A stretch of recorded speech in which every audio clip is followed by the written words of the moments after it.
In the year 326 BCE, on the mist-covered banks of the Hydaspes River, known today as the Jhelum River in Pakistan, two worlds collided. This was not merely a military confrontation. It was a moment when ambition met resistance, when the greatest general of the West crossed paths with the lion-hearted ruler of the East. This clash between Alexander the Great and King Porus remains one of history's most talked-about encounters. Not because of its scale alone, but because of what unfolded before, during, and after the battle. It raises the question that historians still debate today: who truly won the Battle of Hydaspes? The conqueror, or the king who refused to bow? The road to India, Alexander's unstoppable tide. By the time Alexander reached the borders of ancient India, he was no longer just a king. He was a legend in motion. His armies had swept across Persia, Egypt, and Central Asia. Cities bowed before him, empires collapsed in his wake. To his soldiers, he seemed invincible. To his enemies, he was a storm, wearing a crown. Yet the Indian subcontinent was a world unlike anything he had conquered. New terrain, unfamiliar climates, and rulers with their own centuries-old traditions of warfare awaited him. Still, Alexander marched forward, determined to extend his empire to the edge of the known world. What he didn't expect was to meet a ruler with the courage to stand his ground. Enter King Porus, the giant of the East. Porus, the king of the Paurava kingdom, was unlike any enemy Alexander had ever faced. Ancient accounts describe him as towering in stature, commanding a presence that could unsettle even seasoned warriors. His courage was legendary, his loyalty to his land unshakable. Most importantly, he possessed something Alexander's men had never encountered: war elephants. To Alexander's Macedonians, battle elephants were monstrous engines of destruction, giant bodies of muscle and rage, armored and trained to crush anything in their path. To fight 100 of them was to fight thunder itself, and Porus placed them at the very front of his army. But Porus also held another advantage: the land. The Hydaspes River, swollen by monsoon rains, created a natural shield. Alexander would have to cross it under heavy watch. One wrong move and Porus could wipe out his forces midstream. This was the kind of challenge Alexander lived for. The deception at the river. Alexander knew he could not force a direct crossing. Porus expected him. The elephants were stationed. The archers were waiting. The river raged like a living barrier. So Alexander turned to the strategy that made him legendary: deception.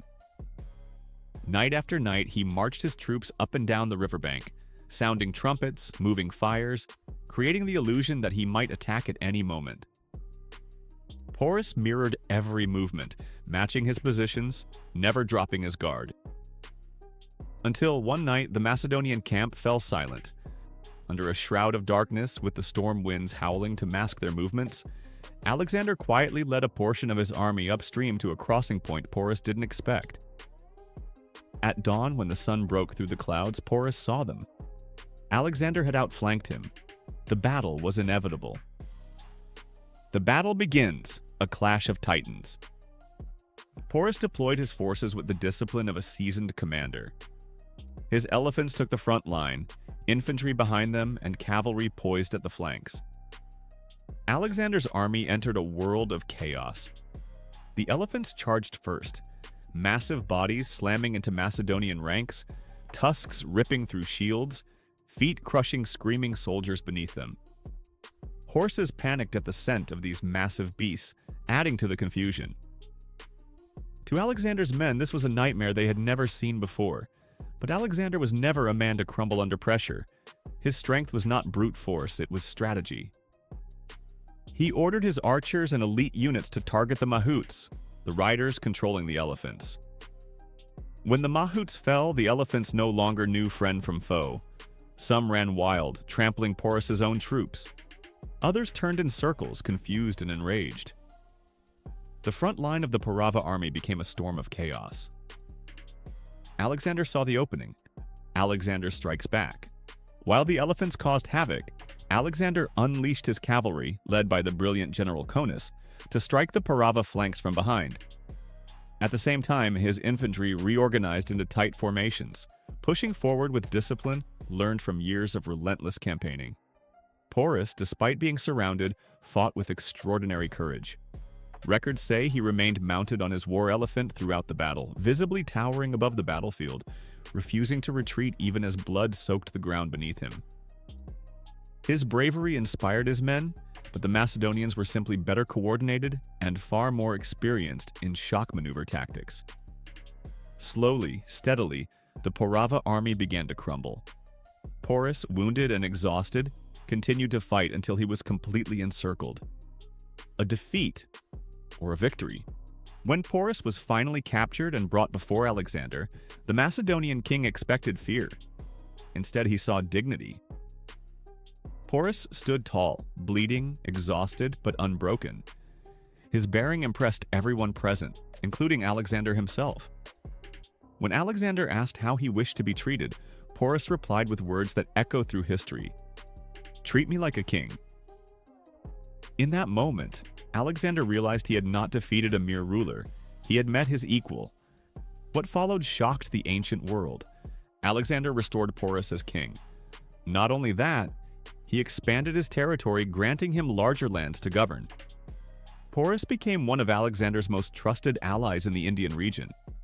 This decision alone proves that victory on a battlefield does not always determine who stands tallest at the end. A turning point for Alexander. Although Alexander won the battle, the cost was enormous. The fight drained his army, emotionally and physically. For the first time, his men saw the true strength of the Indian kingdoms, and they were shaken. The elephants, the terrain, the fierce resistance, it all convinced Alexander's troops that marching deeper into India could lead to disaster. They refused to go further east. Alexander, furious but helpless, agreed to turn back. The greatest conqueror in history had been forced to stop his expansion, not by Porus alone, but by the impact Porus left on his army's morale. In that sense, the Battle of Hydaspes wasn't just a confrontation. It was the beginning of the end of Alexander's campaign. Who truly stood last on the battlefield? So who really won? On paper, the answer seems simple. Alexander defeated Porus and expanded his empire. But history is rarely that simple. Porus lost the battle but kept his kingdom, his honor, and Alexander's respect. He remained a ruler, not as a defeated vassal, but as a respected ally. Alexander won the ground but lost the momentum of his unstoppable campaign. Hydaspes showed him the limits of conquest.